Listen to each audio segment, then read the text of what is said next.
Hi everyone, I'm Dr. Faisel Syed, And I'm Dr. Dan McCarter. and you're listening to Faisel Friends, where we believe access to primary care is a right, not a privilege. Today, we're talking to the Honorable former Secretary of Veteran Affairs, Dr. David Shulkin, about transformative leadership for comprehensive care. Let's dive right in. Hey there, Dr. Dan. It's good to see you again. Good seeing you, Faisel. And sir, David Shulkin. First of all, good to see both of you. I clearly underdressed for people that are going to be able to watch this. No, Dr. Dan, let's take the ties off. Let's take the ties and jackets off. We didn't. No, you guys look good. I've come to believe that, and you might be proving me wrong, that there were only two cities where you could actually find people with ties. One of them is definitely Washington, D.C., but I'm not there today. So You didn't know about Tampa and Richmond. I'm in There you Tampa, go. Dr. Dan. You're classing it up. Dr. Shulkin, before Honorable, before Secretary, before Secretary of Veteran Affairs, before multiple CEO positions, before Doctor, there was a young David. So what was it about medicine that appealed to young David? I didn't necessarily want to be a doctor. I wanted to be a fireman. And I really love rushing into emergencies and helping people who need help. And so, very attracted to pulling over on the side of the road when people need help. I'm that guy who jumps up on an airplane when they say, "Is there a doctor in the plane?"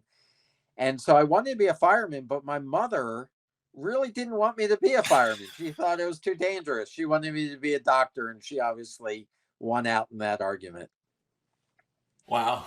And so much in what we see today, and I'd love to get into this a little bit later. I got attracted. I mean, obviously I've been following you for a long time, but you had a blog sometime in June or July about these no-brainers in healthcare.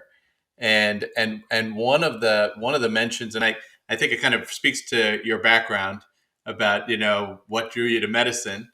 But so much of what we see in healthcare today, with primary care especially, when patients don't have access, they show up when they need care.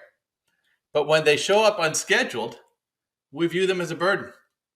But what you just said resonates with a lot of doctors. We all became doctors because we enjoy helping people, especially in their times of need. So what are your thoughts about ways that we can improve access in a system that is so scheduled? If a patient shows up unscheduled, it's a burden on our schedule. We have a label for them. We call them walk-ins rather than patients in need of medical attention. Yeah. Look, I'm pretty radical when it comes to this. I first of all believe that hospitals and physicians should no longer have waiting rooms. I think that's a concept that structurally builds in the fact that we think it's okay to keep people in an inconvenient setting and keep them waiting. I think you just physically should do away with these structures and move patients right into the care setting that they need. And so you can repurpose all those waiting room spaces in hospitals and medical offices around the country. I also believe that doctors should eliminate their schedules and that these should become open, flexible schedules so that people come in and see patients as they're needed. And while that's a transition from the way that they're doing things, and there is a transition time to do that, when you do go to those types of open schedules, I think that you're achieving actually a much better system of care for patients. The irony to me is that what patients, particularly in major cities, have come to believe is that they need to pay extra for that type of care. That's this field of concierge medicine. And, if there's one thing that just never attracted me in all these new innovations in medicine, it was concierge medicine. Why should you have to pay extra as a patient when you're paying insurance or you've paid into the tax system to get Medicare or Medicaid? Why should you have to pay extra just to get the care when you need it and and when it's convenient for you. So I do think that we need to rethink the way that we do access. Now, I'll just tell you one story. It's really the reason I went into government, and that's because the Department of Veteran Affairs had what was called a wait time crisis in 2014 that resulted in the prior resignation of the Secretary of the VA, the Undersecretary of the VA as well, where literally hundreds of thousands of patients could not be seen in a timely manner. The VA had defined a timely manner as 2 weeks, waiting 2 weeks for care. So when I took over the VA, some people said, well, look, let's try to get back to that 2 week mark. And I said, no, I think we can do better. They said, oh, you mean you want to go for 10 days? I said, no, I want to go for same day. If somebody needs to be seen, they should be seen right then, whether it's a medical problem or a behavioral health care problem.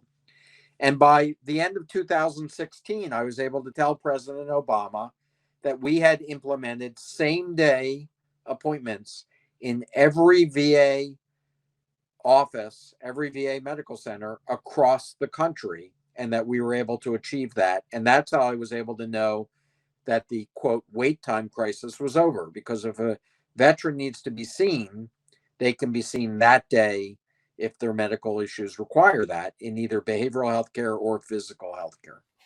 So you mean life's emergencies don't happen on a schedule? That's right. Right. That's why we all became doctors and nurses. Well, thank God, that's wonderful. It's a great story. It's an incredible story, incredible accomplishment. I mean, I just think about even if you have insurance. I mean, even if you have insurance, my wife had scheduled my physical in February. I had to wait 4 months to see my PCP. 4 months for 4.9 out of 5 here in Tampa, Florida. Yeah. Yeah. And look, I knew long before I went into government, having been the CEO of hospitals and health systems, that the number one call you get as a CEO of a health system is, hey, can you help me get an appointment? And in fact, many people join hospital boards because they want to know that if they're sick or their family member's sick, that they can get good access to healthcare. And that's understandable, but everybody should be able to have that type of access to healthcare. And the dirty secret is that even for insiders, it's not always easy to get that type of care. No. I'm sorry, can I chime in and ask a question? So the VA is sort of the ultimate in a capitated system, right? I mean, you get a set budget to take care of patients. But did you have any outcome evidence? I mean, we find that when we offer that access to patients and they come to see us rather than going to the emergency room, we wind up saving money. I don't know if you saw the same thing in the VA system or not.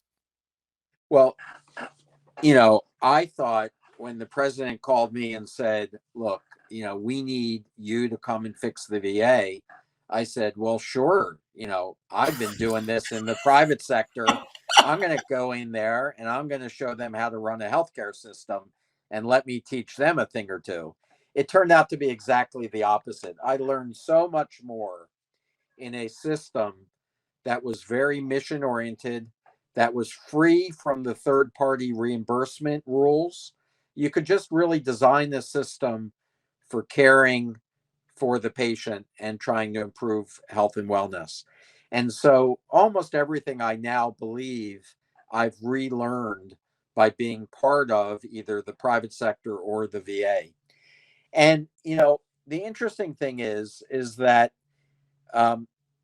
I don't believe the purpose of the VA, nor do the way that we measure success, does it focus on the cost savings or the economic aspects. So that part I can't really answer as precisely as I would like to. That when you provide greater access, that it reduces the cost of care. I suspect that's true, but I can't prove that. But what I do know is that when you provide care in a setting that is team based, when you provide care in a setting that isn't in 15 or 20-minute increments, but you can really spend the time to think about all of the things that are impacting a person's health and wellness, that you can achieve much greater outcomes. And that's one of the reasons why the VA does perform so well in these population health measures.